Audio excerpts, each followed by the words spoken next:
What's up, guys? My hair's all slicked back because I just got out of the shower. It's Sunday. What is that? It's the YYZ Tag.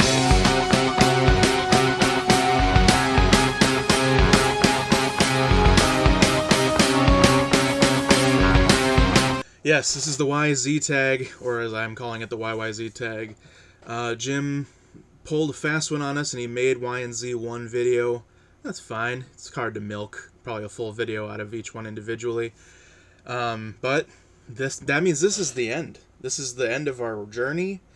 This journey that we've been on together for months now. And it's a little bittersweet, but there will be more tags and things to do in the future.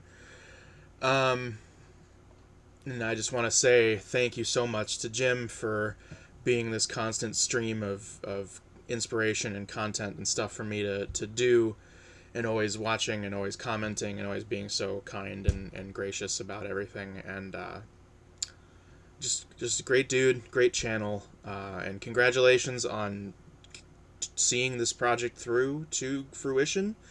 Not everybody can say that they've undertaken something this big and over such a long course of time and accomplished it. So that's really awesome. So props to Jim. And since this is the last one, I am going to put my whole heart into this one and do the best I can. So let's get right into it. We're going to do all of it. Last week I didn't do the bonus prompts because I had to leave, but this week we're doing all of them. We're doing the bonus prompts, and we're going to make it happen. First prompt is Y is for YA. How would you rank the following popular YA books? We've got The Fault in Our Stars by John Green, The Book Thief by Markus Zusak, and The Hunger Games by Suzanne Collins. Sorry, not Clark. Suzanne Collins. The Book Thief I have not read. I know it's supposed to be very good, and everybody that I know who has read it really loves it a lot. But it just never really appealed to me that much. I don't read very much YA stuff. And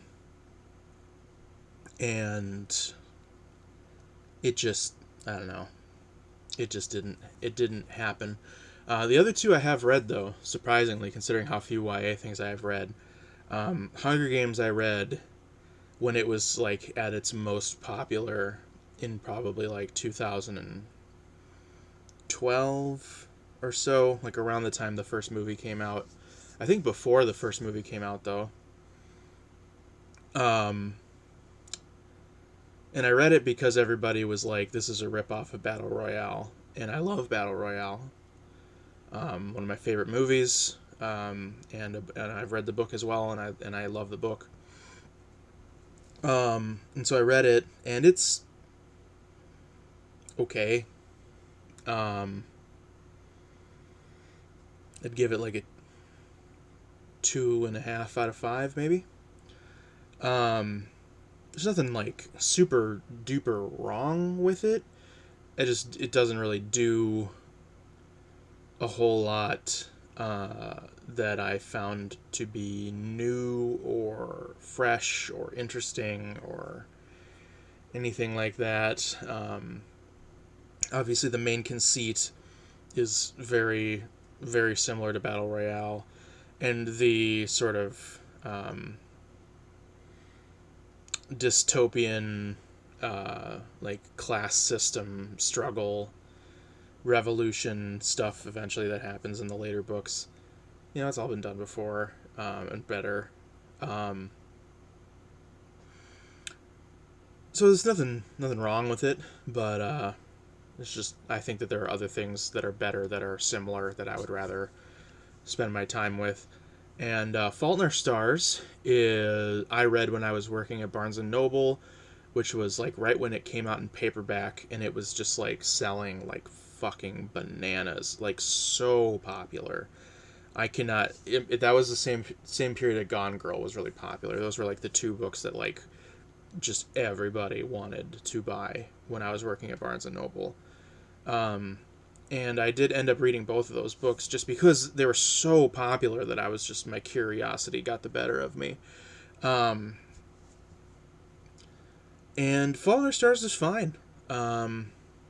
It's when I read it, I could tell, like, okay, this is this guy, and this is the thing he does, and this is probably like his thing, and just like all of his stuff is probably like this, and it seems like that is true. I have not read any of his other books though. Um,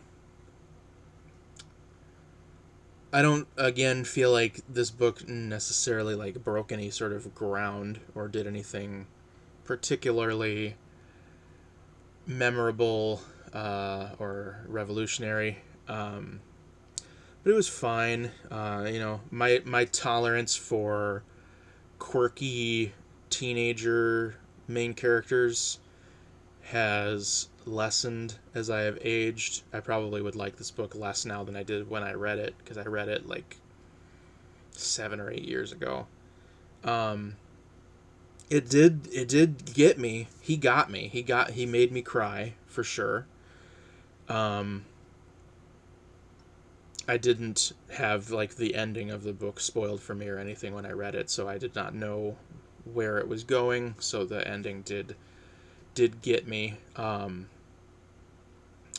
I saw the movie, and the movie was okay. I thought it was a decent enough adaptation of the book. Um, and so I would probably give Fault in Our Stars like a 3 out of 5. So I would say that I would pick Fault in Our Stars over Hunger Games. I bet The Book Thief is a better book, but I haven't read it. So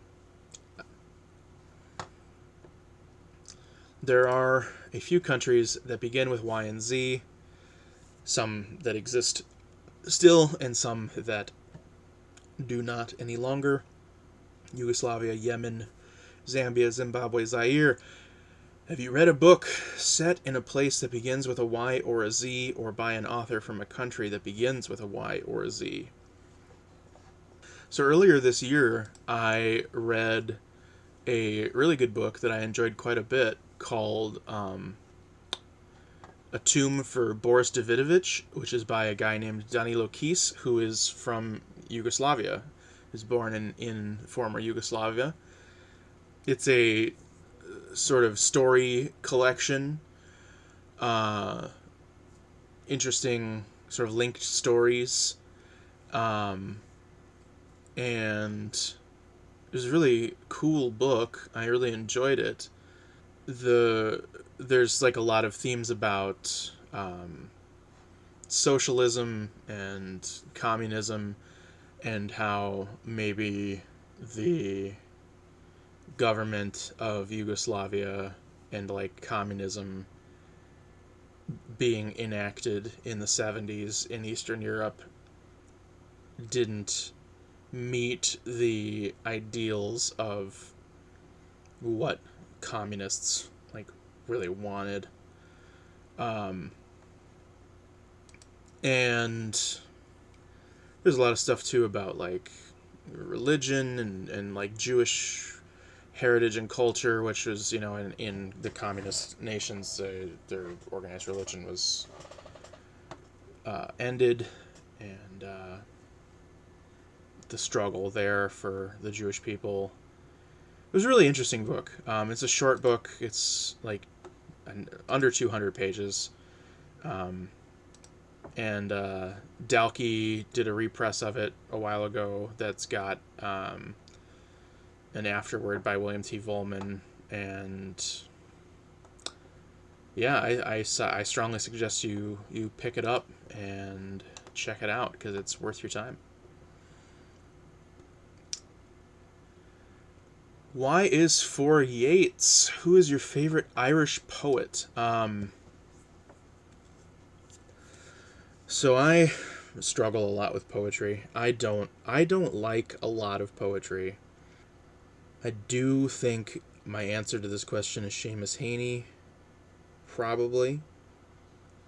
Who I don't like adore, but I like. him. I like his poetry. And Yeats is good too, yeah. I don't know, my tastes for poetry usually skew more modern and confessional. That's just kind of what I like, I guess. And yeah, I don't know. I'll say Seamus Haney. Next one is going to be one that I'm going to talk about for a while. Y is for YouTube. What are channels that you like to watch apart from BookTube? So this is a big loaded question. I'm subscribed to almost 400 channels on YouTube, and I watch a lot of YouTube. I watch YouTube every day. YouTube is... I've always been a fan of YouTube and watched YouTube for a long time. But I got like really, really into YouTube during the pandemic just because I had all this time on my hands, and I started getting more into YouTube.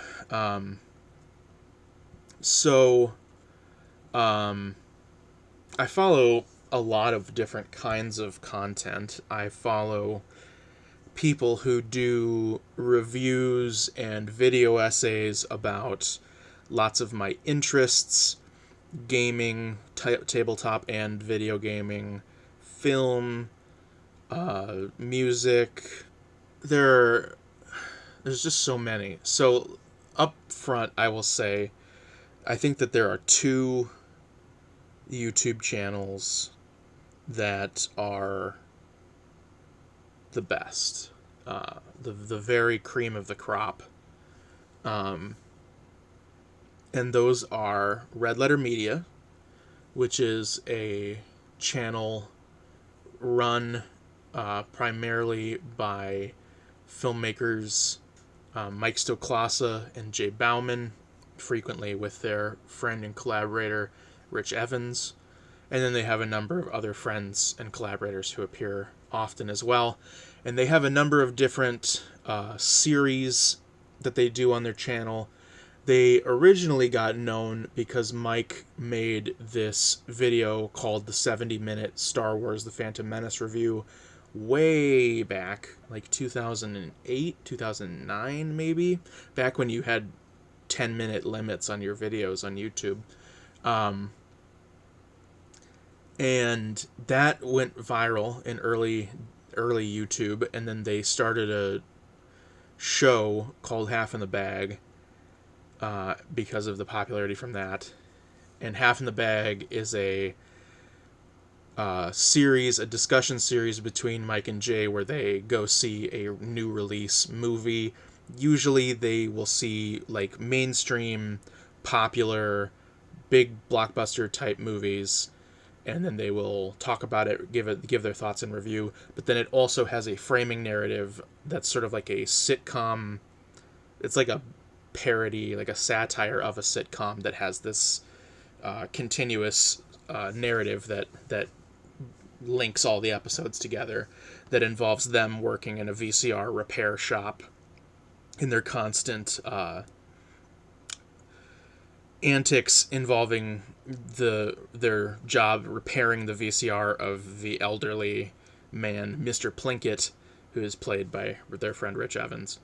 So that's kind of their main series. Their other really big series is called Best of the Worst, which is a series where they watch quote-unquote bad movies, and they will watch 3 films with a group of friends and then have a panel discussion with 4 people discussing the films, and then at the end of the night they pick which one was the best of the worst, and then often they will also pick which one was the worst of the worst and then destroy the video, the DVD or the VHS of that film. And there are sub series within it where they'll do, there's one that's called Wheel of the Worst, where they have like a roulette wheel, and they usually will watch like instructional videos or children's programs, weird, not movies, things on there. And there's one where they do Plinko, and there's one where they do Jenga with tapes and all things like that. It's very fun, and it's a good. They watch a lot of really cool movies that a lot of people don't know about, unless you're like a VHS collector and like are into that really like niche obscure world, and it's fun because it gives a lot of attention to these films that otherwise would not be getting attention, which is really cool. And then they have a few other series like Review, where they pick one classic film and do like a 2-person discussion in depth about that movie and why it's like a classic. And then there are a few other like things that they do, just like one-off types of things. So that's one of my 2 really favorite channels. So funny. Those guys are so funny. I gotta hang up my new picture of Jesus. There it is. Batman vs. Superman. Dawn of AIDS!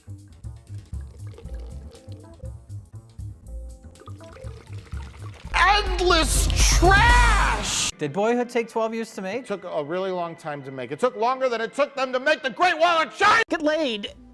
I'm Rich Evans. I've gotten laid. You can do it.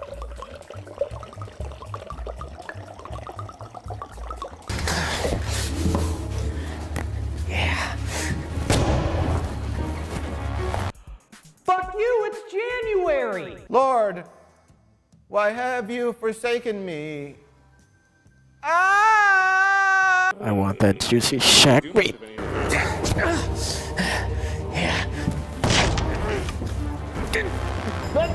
Baby Jesus is an asshole. Oh, f me.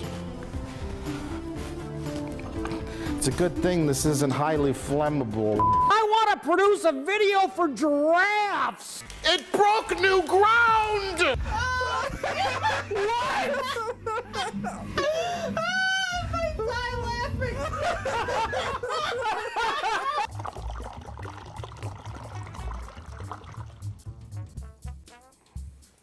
Oh yeah! Oh yeah! I fucking love Star Wars! Rich, do we see his ball sack? Talk about his ball sack! Yes, we see his ball sack! We see his ball sack! He's the best! He has the best ball sack!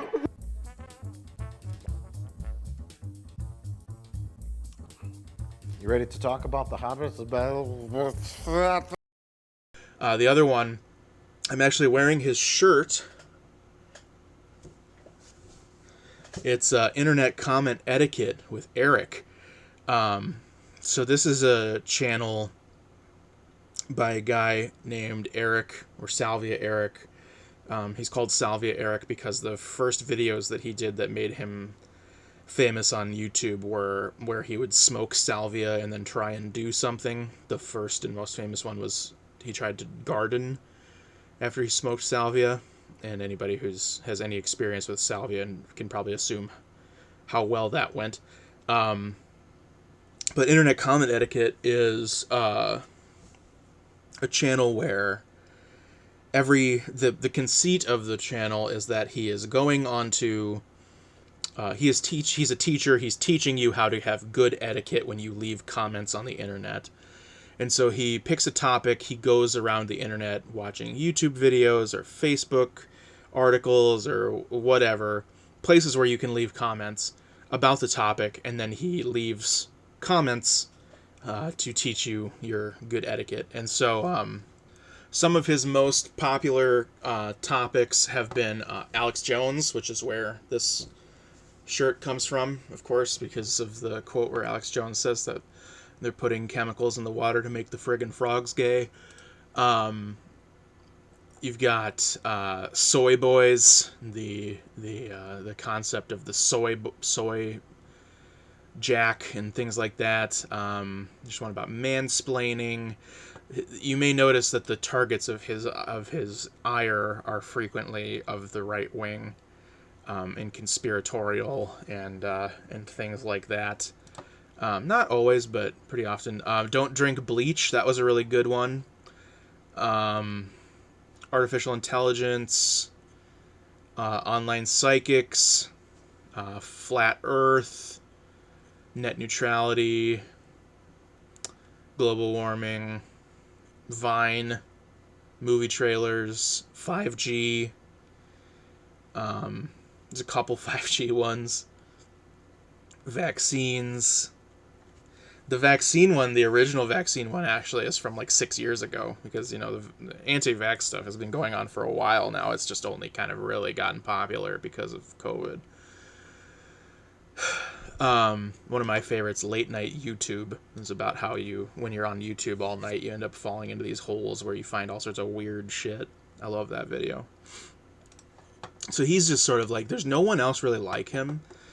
He just is so unique in his sort of style, and insanely funny, and consistently just puts out like really, really high quality stuff. Like never misses. It's like a W every video. So no. Late night YouTube's dangerous. It sucks you in, and next thing you know, the sun's coming up because you spent 7 hours watching blackhead extraction videos. Well, it is already 12:30 over here, so maybe I got a chance to just go to bed, get a fresh start tomorrow, finish my work, or I could watch this guy cut up a whole chicken. Jacques Pepin techniques, how to properly cut up a whole chicken for cooking, and play! Move it on the side. There is the joint at the articulation here that I know is somewhere here. I will cut at that joint. Wait, I'm never gonna cut up a whole chicken. Why am I watching this? Conventionally, the leg will be broken, cut into 2 pieces. Wait a second. I keep watching it. All right, late night YouTube. I'm not going to let you win that easily. One more comment, and I think that'll get me back into work mode. The way this French dude took that chicken apart reminds me of the way my ex-wife and her lawyer cut me into pieces in divorce court. They slid that knife into all my joint bank accounts and shot my legs out from under me before putting my ass on a rotisserie and making a nice stock for my penniless carcass. Now I live in a hotel that would be free if the bed bugs paid rent, and here I am at 1 in the morning, butt naked, binge-watching Jacques Pepin videos, wishing a bobcat would come out of nowhere and maul me so I got something new to complain about that isn't my goddamn ex-wife who really slow roasted me in a braising pan with a nice soy sauce and balsamic reduction and made my meat tender enough to shred by hand and serve over rice. Maybe with a few green onions and cilantro to garnish, but careful with the salt because that braising liquid had plenty of sodium, so you don't want to ruin the dish. In conclusion, Avengers Endgame, full movie HD, shady link, and post that shit! those are the two that I think are like really worth your time. If you have any interest in film, generally speaking, I think you will have a good time watching Red Letter Media.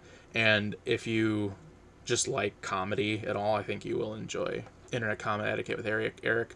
Let me just shout out a couple other really good channels that aren't BookTube that I like. Channel 5 with Andrew Callahan. This is a fucking amazing channel. This one I haven't been watching for long enough, but I could foresee this one becoming like an all-timer.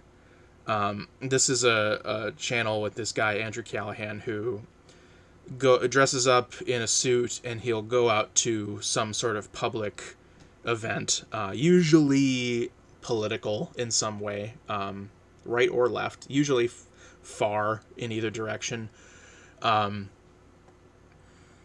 So like recent targets of or subjects of his videos have been like anti-vax rallies. There was a reparations for Africa rally. There was he did one that was just like at a hip hop festival. And he'll go and he'll be like, I'm from Channel 5 News, and then basically like gets like press credentials. I don't even know how he pulls this off, but he'll get backstage at places and stuff. And people think or assume that he's actually from the news. And then he interviews people. And it is just so funny and fascinating. And people are so crazy and weird. And I don't know. There's a lot of, like on the street kind of stuff like this. But I don't think anybody gets as consistently good of quality footage as Andrew Callahan does. It's just like off the chain. He gets people who are buck fucking wild. 100% recommend that channel. I made it to the front, baby! Made it to the front! Yeah! Let's go! Suicide! Suicide boys, baby! I'm on tabs! What? I'm on tabs! Of what? Azan! We're off to the moon, baby! Let's go! Fuck the Church of the Latter-day Saints! Fuck the Mormon Church! Utah on this bitch! Fuck the Mormons, bitch! You look goofy as hell. What does that mean? Big. In a good way? Like, I guess, depends on how you know. How would you describe yourself? That question threw me off. Where are you guys from? Seattle. What are you guys doing out here? Vibing out, talking to people, seeing what's up. So y'all just came here to do this? We had a hectic few weeks on the road, and after covering a few different events, we decided to come to a music festival to see what's going on. Are you a cop? How do you feel about the police overall? Bro, what? I feel like if you're generally asking someone like why they don't like cops, you kind of fuck with cops. That's the vibe you're getting? I'm just playing. I fuck with Seattle for real. Who's your favorite white rapper of all time? Shout out Zan. I fuck with Lil Zan. He cool. You met Lil Xan? Yeah, he cool. He fucks with us. Does he? Mm-hmm. If I call him, is he gonna say bullshit? Yeah, call him. What's your name? Andrew.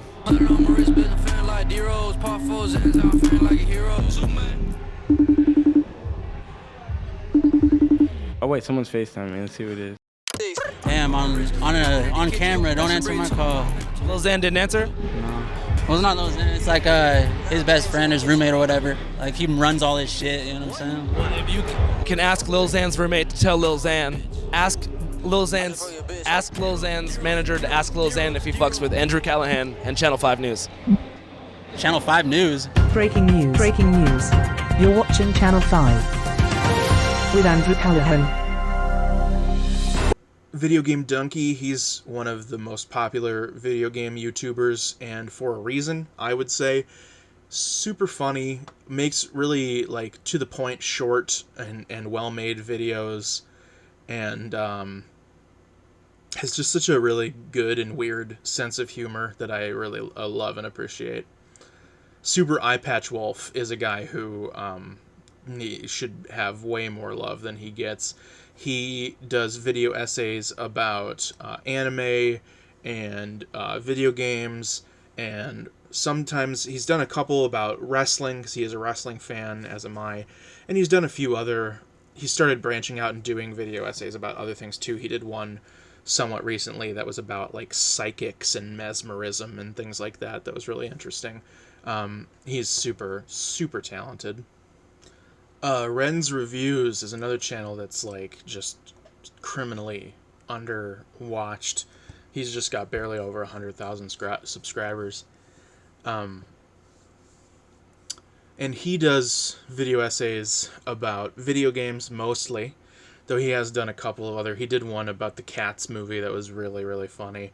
And he's got this sort of 1-2 punch that I really like, where he's got really good thoughts and opinions about games.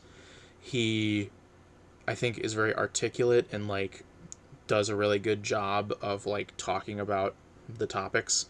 Like, his most recent video, he did one about open world gaming and why he thinks that, for the most part, open world gaming is not good, and the problems that open world games have with bloat and with AI and level design and all of these things that I think are very prescient and well said. The thing that I really love about him is that he is really, really weird and has really weird and inventive ways of like framing his ideas and setting his videos up, where like often he's filming his videos out in public. He'll go out in the world and just like be talking at the camera like in a crowd of people with like a portable green screen that he'll just like set up in a parking lot, and there are people like staring at him while he's doing his video.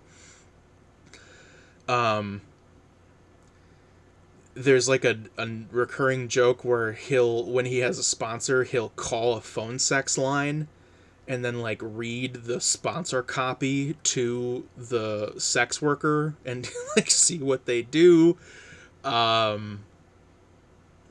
Just like really odd and really funny, and in a way that's like really unique, where like he doesn't remind me of anybody else. He's just like really, really singular in his sense of humor, and I really appreciate that about him a lot. So those are the ones that jump out at me as like really, really, really good, and also maybe a little underseen or underexposed, that I think are worth your time. But there are so many people whose content I really love and adore. And I love YouTube, even though there's a lot of problems with YouTube as a platform. But I love that we have this place that we can just make our things and have them be about whatever we want for the most part. And it's really cool. I really like that. Z is for Zero. Have you read a book about nothing in particular? I have. Jim used the example of Stoner by John Williams, which I actually read earlier this year. And, you know, I suppose, yes, that show is about nothing in particular, or that book is about nothing in particular. I think that particularly what that book is about is living an unremarkable life. And the fact that that's what most people do, right? Most people live unremarkable lives. Most people do not leave a mark upon history in the sense of, you know, being recorded in the history books or whatever. And I think it's about, like, why it's still important. You know, why life is still important, even if it is not necessarily of note, which is really cool. I like that a lot. Other books, though, I don't know. I feel like even things that are about nothing, you know, it's a lie. It's absolutely a lie. It makes me think of the part in Adaptation where Charlie Kaufman, the character played by Nicolas Cage, goes to this screenwriting seminar that's being hosted and taught by this screenwriter that's played by Brian Cox, who you may know from Succession.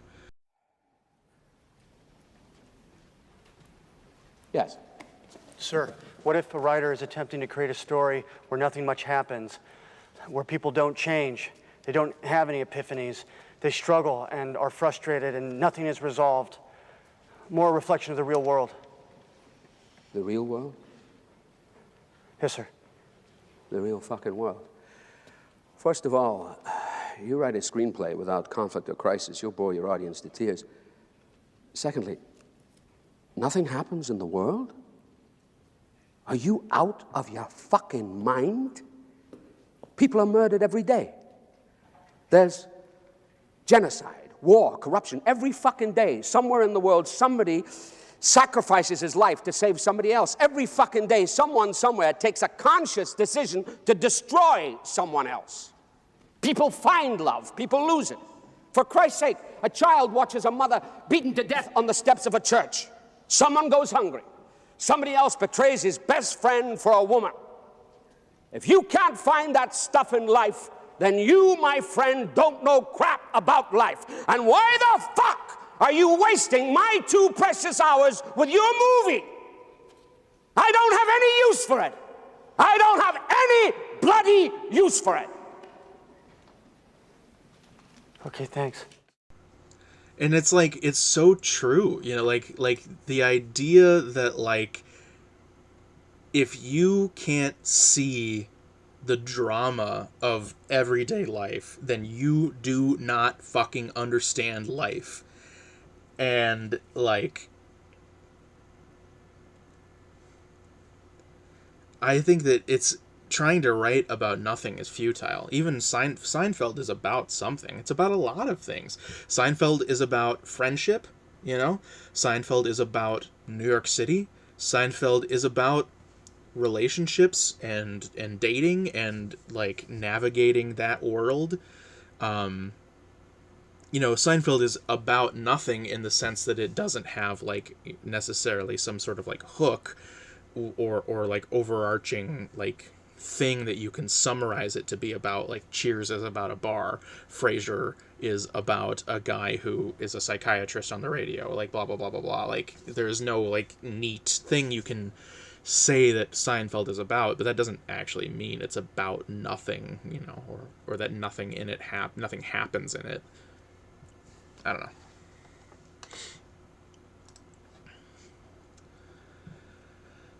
Z is for zombies. Do you have a favorite book about zombies or the zombie apocalypse? I think that zombies in books have not been done very well, personally, at least in what I've read. The few zombie books that I've read have all not been good. Which is too bad, because zombies can be done well. At this point, zombies are kind of, I feel like, are over, at least for the time being. They were so popular, 10 years ago, to the point where it was just too much, and then I think everybody rightfully got sick of them, and we're just kind of done for the most part. Although The Walking Dead still lives on, though not for much longer. They are on the final season right now. I guess that The Walking Dead is a book, isn't it? So that's probably the best zombie book that I've read. It's a comic, but, whatever, it is a book. The comic is very different from the show. They've taken very different directions in the show. I actually was just recently talking on Facebook about how, I was reading about where the show is and what's been going on, because I haven't watched it in forever. I quit watching it long ago. And the only two cast members from the first season who are still in the show are Daryl and Carol, who were recurring, not main cast, in the first season. And in the comic, Carol dies in issue 15, and Daryl is not in the comic. The character Daryl was created for the show because they wanted to put Norman Reedus in the show, but they didn't have anyone for him to play, so they just made up a new character for Norman Reedus. I think that the Walking Dead comic is pretty good. It's not the best comic, but it is pretty good.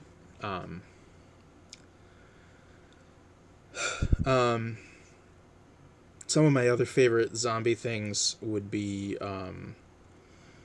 the Romero original Dead trilogy for sure, Zombie by Lucio Fulci, Return of the Living Dead, the Dan O'Bannon movie from the 80s,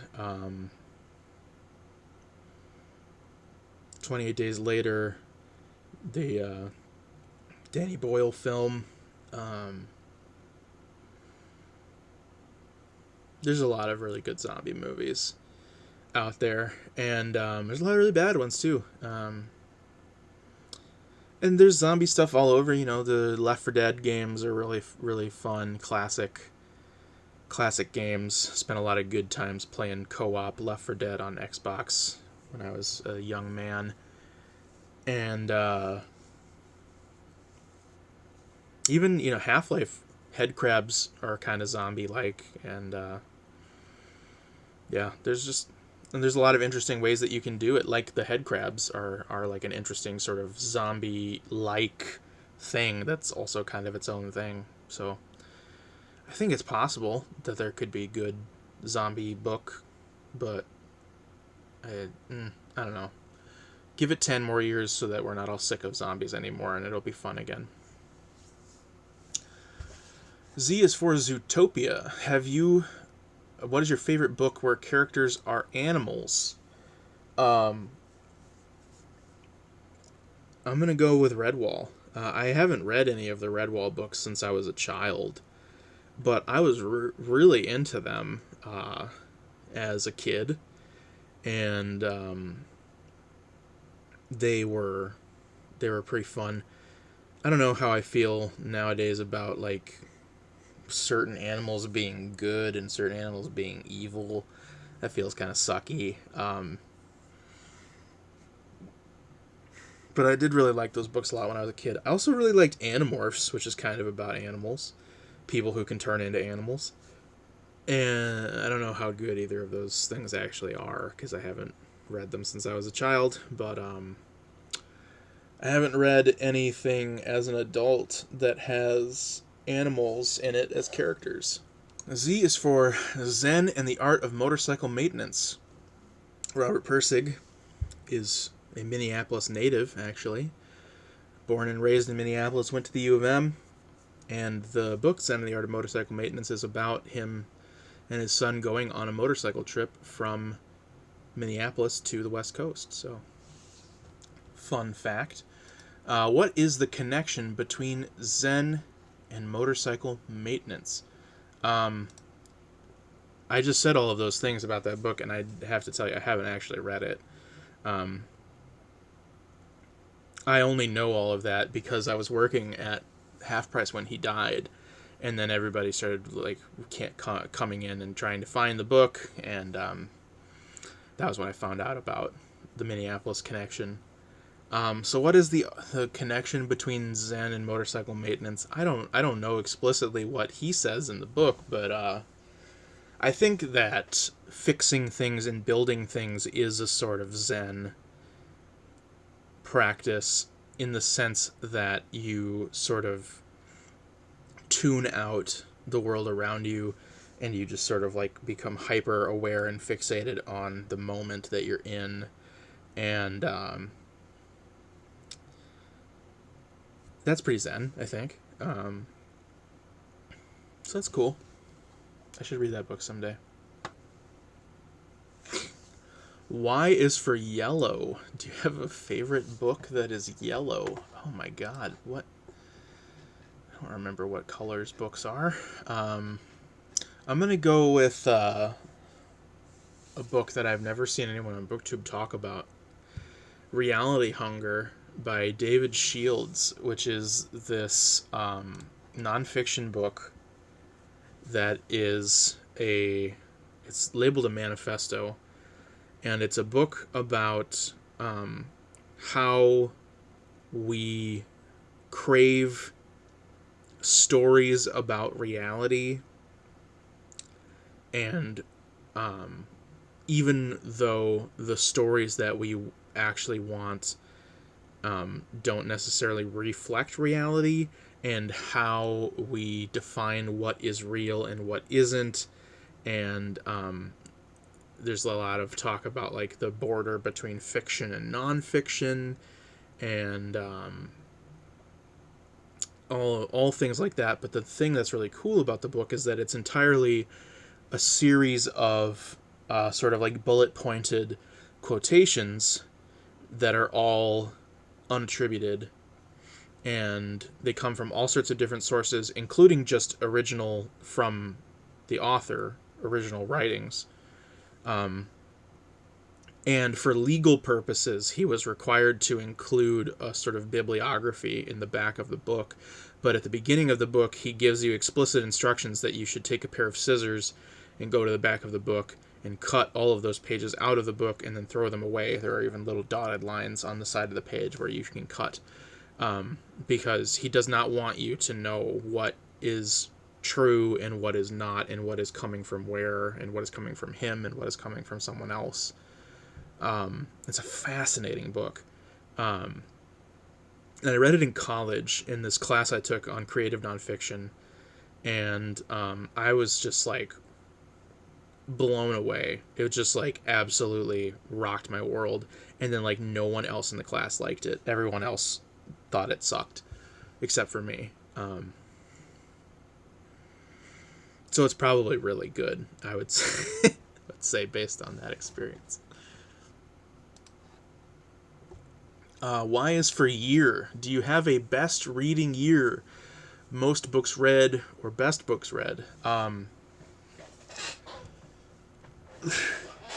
Since I started keeping track, it's definitely been this year. Even though it was like a big spurt and then kind of burned out, where I read from like February to June, I read a ton of stuff, and then kind of just fizzled out after that. Yeah, like March, actually. March 4th was when I finished the Patricia Lockwood book, No One Is Talking About This.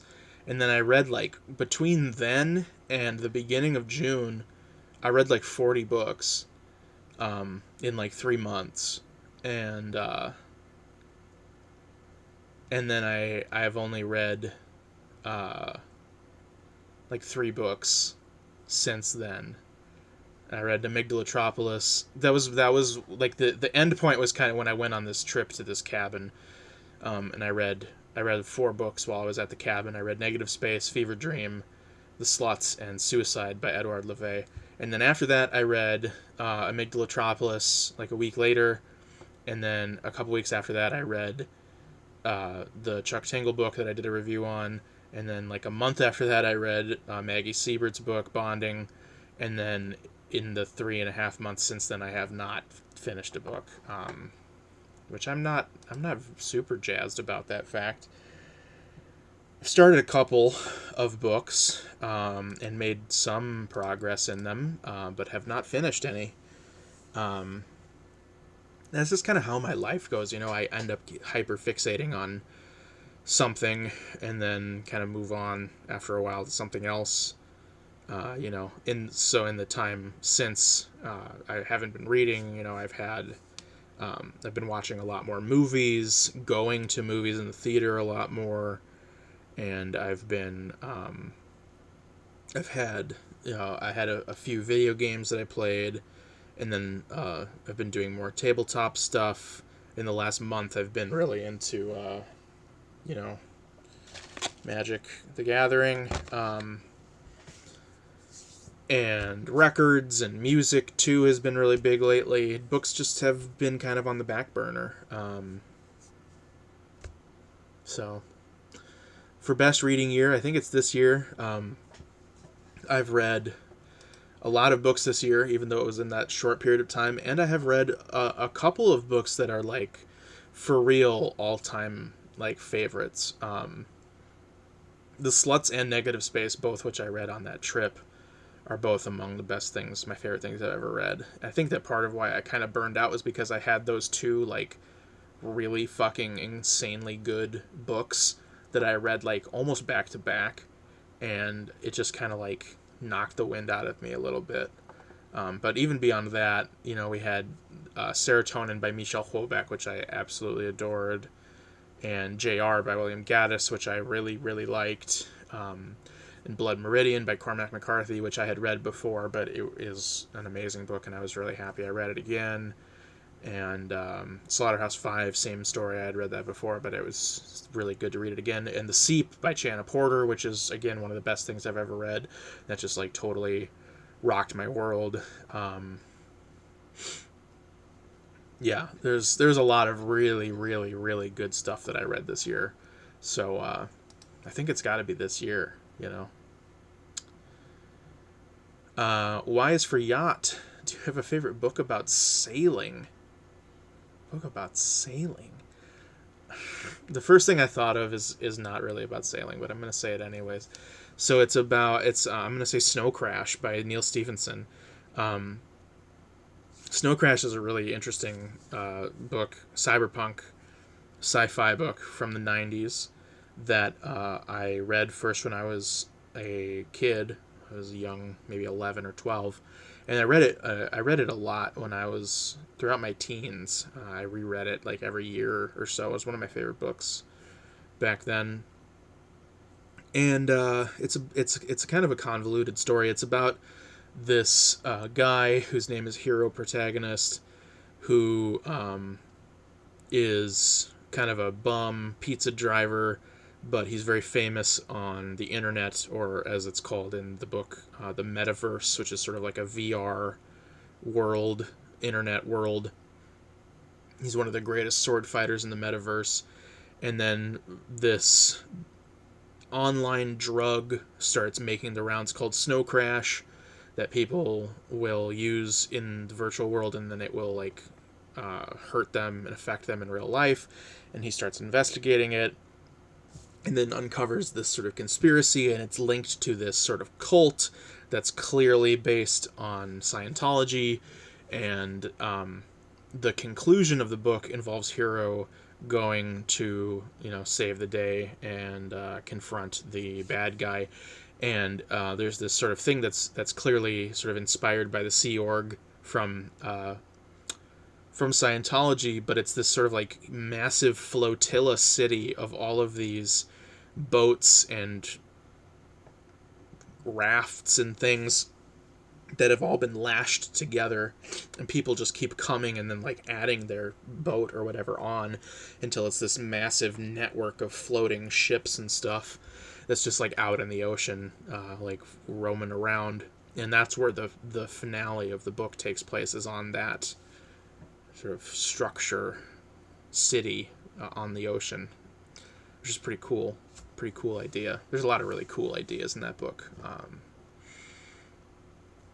I really like that book a lot. I should reread it. I haven't read it in like 15 years almost. Y is for Yugoslavia. Have you read any books about the Yugoslavian Civil War? I have not. I think the only Yugoslavian book I've read is the one I mentioned earlier, The Tomb of Boris Davidovich by Danilo Kis. I know a little bit about the Yugoslavian Civil War, but not a lot, so I should read something about it. I should read more. Z is for Roger Zelazny. Do you have a favorite book by Roger Zelazny? I actually, like 2 weeks ago, was at a Goodwill, and I got this, The Defender of Camelot, the definitive new collection of his award-winning classics. And so this is a collection of stories from late in his life. Introduction by Robert Silverberg, who is a friend of his, and a couple stories in here that won the Hugo Award for story. And so I've never read Roger Zelazny before, that's just a blind spot that I've had. I've known who he was and about him for forever. My dad was a pretty authoritative figure on classic science fiction, and so I knew who he was, but just have never read anything, and so I picked that up. I found it at Goodwill. So I've got a book by Roger Zelazny now. That increases the chances of me reading it by quite a bit, so stay tuned. The final prompt is Z is for Z. Do you get enough sleep? No, I don't. And if I do, it's not at the correct time. I am terrible at sleeping, and I'm terrible at going to sleep, and I'm terrible at getting up.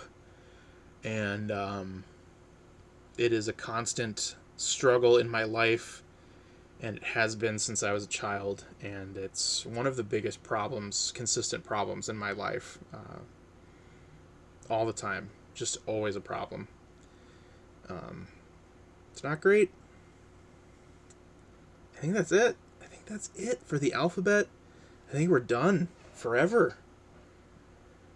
Man. All right. Well, that's it. I'm gonna celebrate by eating some of my Dots homemade baked cheese curls. From the fine Dots company out of North Dakota. They're more famous for their pretzels, but they just started making these cheese curls. They're pretty good. Pretzels are better, but I'm going to eat some cheese curls and watch some YouTube videos about Magic the Gathering, and I hope that you have a good night and enjoy this chilly November Eve, and thanks for watching.